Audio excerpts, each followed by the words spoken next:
This is the real me. This all I got. This all I got. I can't go back. No, I can't hold back. This is the real me. Welcome to the Good Vibes Only podcast with the greatest vibes on anywhere. So sit back and wind and take your mind for a little bit of time and enjoy. On today's podcast, it's just good vibes. Okay, this is a good vibes. This is our 10th episode. This is our 10th episode, right? And not only do I have a man who right now is, a former streamer, a great person when it comes to media creation, but my man is becoming a lawyer. Okay, we got somebody that's smart. We got somebody, he's smart. He's smart. All right. So we have the great, the amazing Leon Ramsey. Hello, everybody. How are you? Thank you for having me, Zavon. I greatly appreciate it. It's been a while since I've been on the platform, so I'm excited to see how this goes. Oh yeah. I totally understand that. Hmm. I remember. This kind of brings me back to those days when I know we talked about it before we started the stream and before we started the podcast. This takes me back to the days when he used to do his own like kind of type podcast, but he did it on stream. But it was like a good thing to just highlight, black business owners. Um, and I feel like it was a good thing to like, all right, cool, we all gonna come here, we gonna we all gonna come here, we gonna learn Yeah, something different, and it's a good thing to like learn something new every time. absolutely. Yeah. Yes, Billable Fridays. I do miss the concept, and I think that it was really important, especially in live streaming, as a way to highlight emerging entrepreneurs, emerging artists, emerging talents, and creatives, and what they do, and not even just emerging, but veterans, people who've had skin in the game for a while. Like, what's it been like from the start to where you are now, and like, what have you learned? What do you think people need to know who are interested in this career path? Yeah, I think that it was great for what it was on that particular platform, and I would definitely consider doing it again on another platform. We'll see. We'll see. We'll see how the universe, universe and Yeah. whatnot. So, Hmm.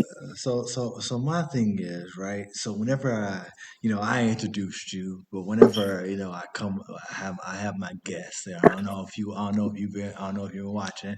All right. Sometimes, I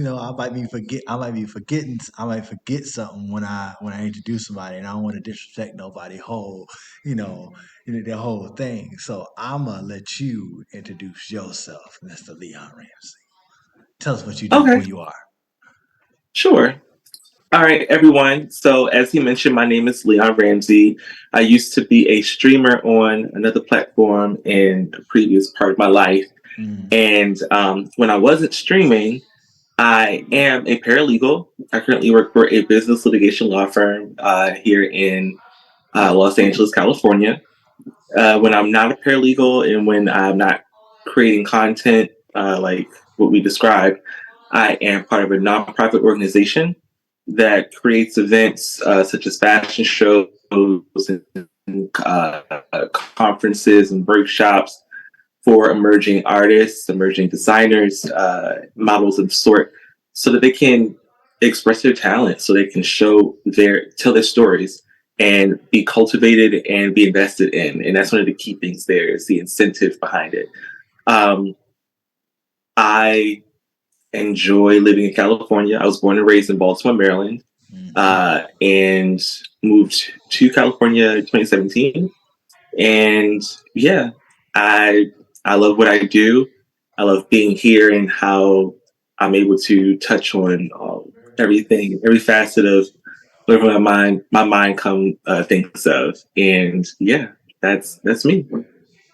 Yes. And I also model sometimes, runway model every once in a while. I do as well. Hmm. Hey! You gotta get it how you gotta get it how you live. And look, if you're a runway model last month, you still a runway model this month. I don't care what you talk. I don't care what you talk about. He's a runway model. If you, I always like the one thing I did learn, from my wife is if you did it once, you always that. You know, if you did it, Yep. if you did it once, you always that. So my whole thing is that one thing always wanted to ask you, and I feel like it's a good question is what is the differences in legals, right? Because I've heard like, all right, cool, paralegal or like this. All right, I'm not going to act like I know the different type of legals. So, what is the difference between paralegals and anything else? I guess name just three categories. If there's more than three, just go for three. But I guess go for just that. Yeah, sure. So typically, what you'll have is you could have an intern that would be like at the lowest, like entry level intern. Then you could have a legal secretary. So legal secretaries handle correspondence. So they send out mail and packaging. They receive mail and packaging. They handle the case files to make sure they're organized and accessible. Um, and then maybe some light legal work such as like e-filing or helping with filings. Then you would move on to legal assistants and paralegals. So legal assistants and paralegals sort of swap very similar roles. So you'll see them use the same similar terms to describe the role. However, legal assistants may take on work that isn't as substantive. So Mm-hmm. they may do a lot of filings and some simple research, um, or like this document review and things like that. Then you have the paralegals, like what I am. We handle substantive stuff for the whole gamut. We can do everything that the interns to the legal assistants can do. And on top of that, we have, when I say substantive, I mean like a lot of the work that we do, the attorneys rely on and able to in order to do their jobs. So in a sense, um, a paralegal is to a lawyer what a nurse is to a doctor. Oh, okay. I like that. Okay, all right. I didn't know that. Okay, all right. Yeah. that's actually a really Yes. So that's a essentially, paralegals are like attorneys' right hand people. We're yeah. like the right hand. I love that explanation. Yes. So we when it comes to trial, we assist with trial preparation. That could be getting exhibits together, witnesses, making sure the witnesses are have accommodations, especially if they're out of town and need to travel to where trial is. Hmm. Um, if the trial is in another place, helping the attorney coordinate travel for everything. You got to get yourself there, make sure everything's set up in the court. Um, yeah, being a paralegal is a very extensive and broad job. Yeah. But essentially, you are the attorney's right hand. You help them in whatever facet, whatever you're able to do that the attorney doesn't have to do. The attorney's most likely going to have you do it. And that's usually a lot of things except for giving legal advice, going to court on behalf of a person, and things that would require an attorney's review or input. So that's those are the key differences. I think for you particularly, I think that's actually like a really cool. I think that's actually like a really cool thing because I don't think people realize what this man basically just admitted to, right? So my man has been sitting here streaming and having this like whole like like, we hear with each other and like giving us like entertainment and stuff like that. But at the same time, you know, he's been sitting here, so, did she do it or did she not do it? I will figure this out. Okay, we know she did it. That's also something. That's also something that I've always wanted to ask, like people who like handle those type of cases or something like that. And I know you've seen it before or dealt with like cases that have had those type of people where that person walks in, you're like, yeah, he did it. he, he did. He did. Yeah, yeah. I mean, How do for you deal sure. with it? Well, it's been so when I first started as a paralegal, I interned for a criminal defense lawyer. And what I had to learn was to separate myself from the case, to Mm-hmm. just do the work. Like, it had nothing to do with me. Mm-hmm.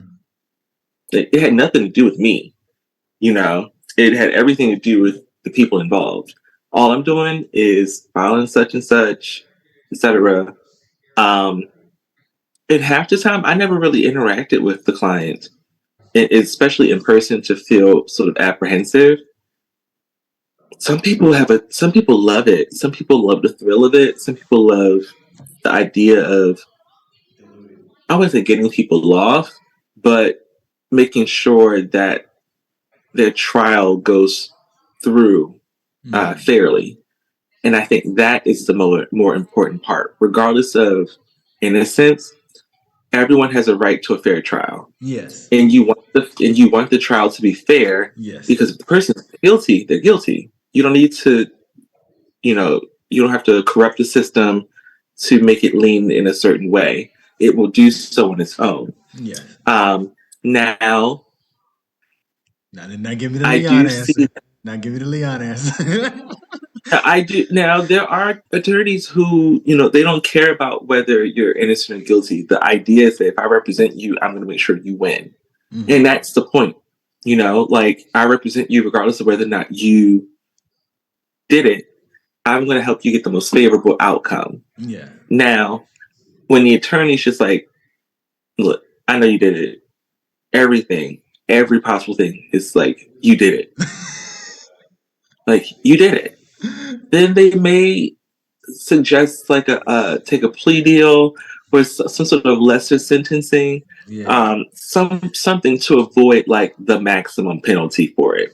But it ultimately, at the end of the day, it depends on the lawyer, and it depends on their client and the allegations against them, and how they're able to navigate all of that at the end of the day. But me personally, no, I'm not really interested in criminal law. I have to deal with it in some sense, uh, to reach my ultimate goal, but uh, as long as I can steer clear, I will steer clear, I definitely, for sure. I definitely understand that. Listen, I always, I've told people multiple times. There's certain jobs like it's not that I can't do them. It's just that I don't think I'd be very good at them.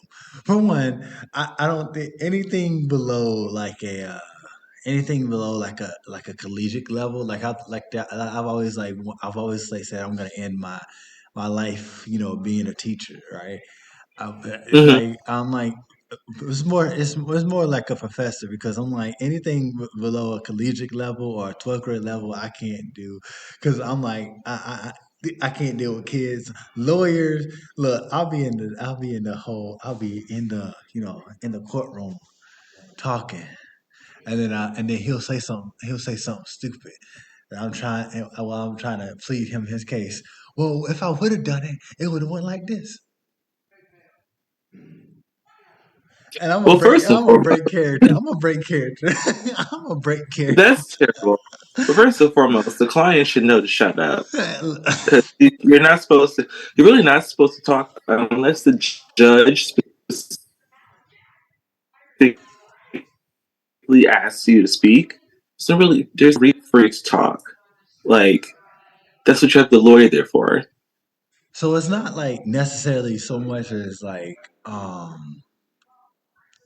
it's not so necessarily as all right, the he's speaking or something like that. If I'm sitting here and he's like, all right, cool, let the defendant tell his testimony or say what he has to say, or he's saying something, or like I asked him, oh, we went over this. You got to say this or this or this before we walk in. When I ask you these questions, cool, and then I ask him these questions. Well, look, I forgot what I was gonna say, or hey, well, look, if I had done it, it would. I'm a snap. I'm a snap. Well, I'm a first and snap. foremost, I hear what you're saying, but there's a very fine line that you're walking here. Yeah, yeah, that's This my is why I favorite. say that is because you're not supposed to coach the witness. You're That not supposed to coach the witness. see what I'm Now, saying? that doesn't mean that you can't prepare the witness, but there's a difference between preparing the witness and coaching the witness. Yeah, And there's a big difference. Um, Now, when it comes to your client, first and foremost, as the attorney would need to decide if it's even worth it to have the defendant come up as a witness. yeah. Because if it's not, they're not going up on their stand. Oh my! See, Mm-mm. you kind of proved my point here of why I would be a bad lawyer. Thank you for proving my point. That's number one. All right. Because if you feel like he did it, that's the last thing you want to do. If you feel like they did it, that's the last thing you want to do is put them on the stand. Because if you put them on the stand, then prosecution has the right to cross-examine, and because of that, they can ask them whatever they want. They can lead the witness. They can, and some of them are ruthless. They may ask specific questions to sort of incite certain responses. And if you're not knowledgeable enough to object to the right questions, the child is Hey, look, listen. mm-mm. All I know is all I know is I'm gonna sit here. I'm gonna question the defendant. I'm gonna look over. I dare you to cross examine. I dare you to cross. Now I ain't gonna do all. I ain't gonna And the judge will hold you in contempt for bucking I, at the opposing counsel I dare you to hold me across in the contempt. courtroom. I Are dare you? you to hold me in contempt. Huh? That is terrible. Are you crazy? I The dare you judge to will throw you hold. in jail just for the idiocy, Oh, just for it. I would do. I would do that. I just know that there's certain things that I would. A doctor. Look, I can't take. I can't take stuff seriously enough to be a doctor. So like, if you come into my room and you get hit, you got hit in the head or something like that. You got like a gash in your head. What happened? I got beat up by so and so. But did you win? Nah, get out. I just joking. I'm horrible. Or like a surgeon. Listen, I don't know if you talk. I'm I like sure, to joke. I'm sure that doctors have the most insane stories. I My landlord is actually a doctor, and so some of the stories that I hear them talk about that they're able to discuss If is you like, connect to the Wi-Fi network, you might want to check the connection settings in the Google Home app. thank you so much, Google. That is just so awesome. Um, some of the stories that they share is really interesting, and you have to want to do it. You Yeah, have to really want to do it. I seen. There's this little thing that was going on. All right, there's actually a YouTube video dedicated, YouTube channel, not video, a YouTube channel dedicated to this specific thing when it comes to like doctors and also lawyers. Apparently, same thing with lawyers. I haven't looked into the page, but it was shared to me. There's a specific page that's dedicated to the reasons why patients come in. Like patients will come in, they're like, I can't breathe, and they're talking regularly and normally, or in that sense, or people will come into like a legal office. Like the story, one of the stories I heard, like somebody say that their uncle came through it while I was, somebody will come into the office. Listen, this woman said she didn't like my dress, and I feel emotionally distressed because she said she didn't like my dress. I was like, did you ask her about the dress? I did. So you incited her about her opinion. Yeah, but she didn't have. She could have lied. What? No, that's not what we. No, get out. I'm like, I feel like these type of. I feel like certain professions you have to really want to do it because you get asked to do like crazy and like like idiotic stuff that you just kind of get to that mindset of like how did you come up with this. Mm-hmm. Mm-hmm. It's You'd be surprised some of the things that people want to sue people for. They want to stop people from doing. Uh, from the simplest of things to the most ethical of things. Like, you'd be surprised. So, say, for example, in Los Angeles, the homeless problem is horrible. Yes. And I do mean it. It's horrible. You would, there have been so many initiatives that the city has tried to pass to address the homelessness issue.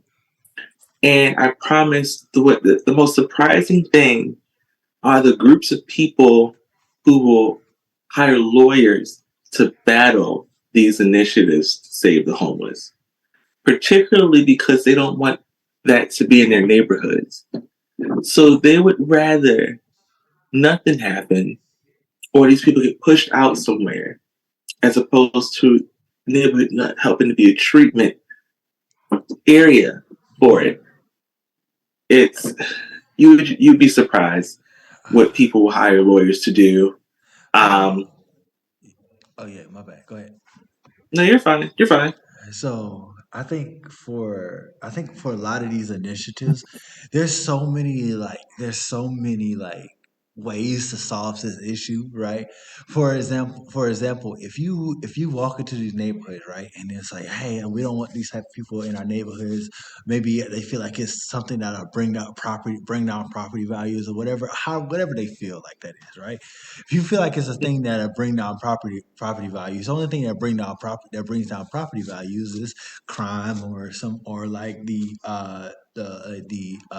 quality of like the homes or stuff like that, or like whatever you have, I guess, or even status might even bring it down. So if you as a city, or especially as you as a celebrity or whatever, if you put your money into this, hey, we're gonna make this upscale, we're gonna make these houses.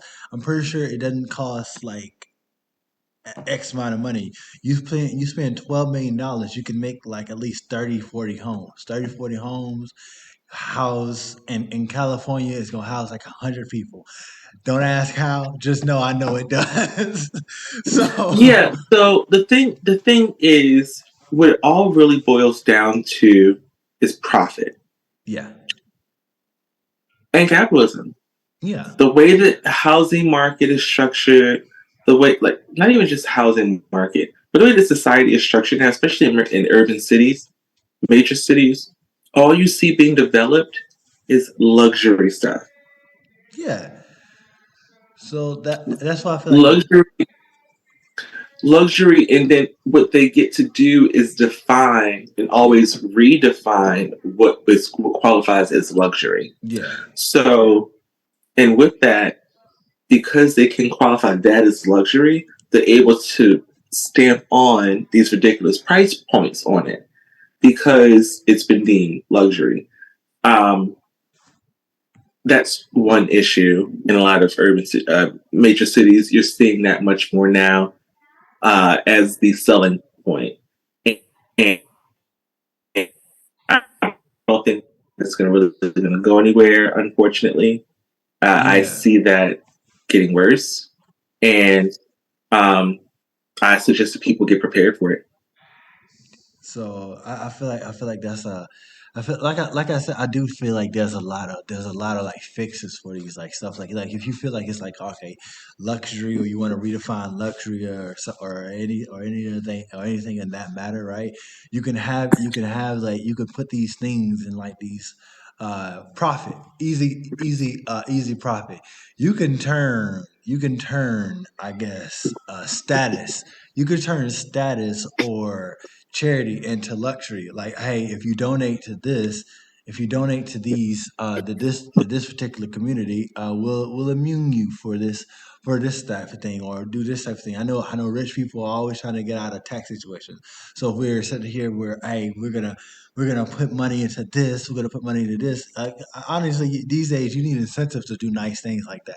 So the incentive is for the government or that city, which I don't think they thought about this. Hey, look, if you spend this type of money, you get this type of tax break. So if you spend this, I know a lot of celebrities are gonna show up and spend like $12 million just to, hey, do a tax break. Cool, great, bye. Yeah, $20 million and tax that's break, goes completely bye. fine for sure. Incentivize it for sure. But here's another incentive that you get from it, though. less homeless people on your streets. Yeah, exactly. That's what I'm trying. That's what I'm Is that saying. not incentive enough? That, Is it not incentive enough? they don't care. You know, They don't like care. I think something horrible that I saw earlier today on Instagram. There's a woman in Los Angeles. She, I guess you can call her homeless. She built her own sort of like housing structure Yeah, downtown using like several tents. She had a air mattress bed. She had um, it was a jacuzzi, but it was for her to bathe herself, obviously. So it was her yeah, tub. She had a little kitchen area with like a stove and that. She had it set up. The city, so several people complained. And shortly after those people complained, they tore her thing down. They didn't even let her collect any of her personal belongings. They didn't let her do any of that. They removed her, tore it down, and threw it all away. And I was just like, that was completely inhumane. You know, you didn't have to throw it away for her to be at ground zero because people yeah, complain. You know, that was messed up. So that would be an example of where I hope people step up for that woman, and help her uh, get her stuff back. At least, get for sure at the minimum get her stuff back. Uh, but yeah, it's you'd be surprised what people are willing to do, and child. That's why I want to put up the good fight and protect the people who are disenfranchised. yeah. Because it's some people out here. I'm with it. Before we get out of here, right? Before we get out of here, Hmm.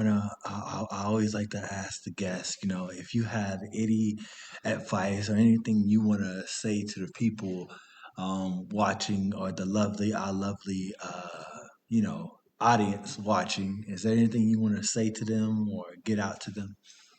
Or like any advice you wanna say to them? Sure. Let's see. I would say give yourself grace. Whatever you're able to do in that day is all you can do. Trust that it will work out for your good. Um, Life is not happening to you, life is happening for you. Mhm. And um, do what you love. Make sure to find time to do things you love, even if it's for 5 minutes. Let that be the time you give to yourself so that you can take on the world. Yes, I listen. That life is not happening to you. That life is happening for you. Thing, I definitely, definitely resonate with that. And everyone, please make sure heed, the advice that's given. Because the advice given it'll take you a long way. I promise you, it'll take you a long way. Okay. And with that being said, I want to thank everybody for being for watching. I want to thank my guests for showing up, being so awesome. And until next Ah, time, thank you. yeah. And until next time, much love, peace, and soul food, baby. Bye. This is the real